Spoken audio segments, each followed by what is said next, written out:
So a lot of people have questions about the origins of this brewery, Lazy Magnolia. A common question is, where did that name come from, Lazy Magnolia? It rolls off the tongue and you love it when you first hear it, but if you think about it, you want to know why that name.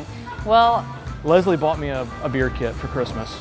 Had no idea what to get me, got me a beer kit. so this was an off-the-wall fun thing that I heard about through another friend in the area and thought, why not give it a try? He's never going to have seen this before. I brewed a batch of beer on it, went to brew the second batch a couple months later, and she ran me out of the kitchen and said, you have no idea what you're doing.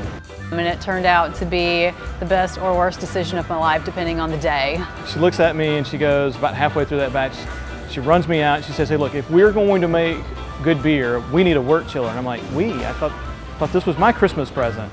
And so I got relegated to the basement while she brewed beer. And it didn't take very long to outgrow the kitchen, and we had to move the operation out onto our back porch. And we live on the banks of the Jordan River. The soil is very sandy. It's really poor for growing any kind of trees. But we have a small grove of magnolias in our yard that have been there probably over 50 years. They try to scrape a living out of the dirt, but it's not great soil for growing anything. So we started calling them the Lazy Magnolias because they were late blooming and just didn't try really hard to put on their foliage every year. But those are the trees that we brewed under when we were first starting to home brew. So they were a part of our brewery before we even knew we were going to start a brewery.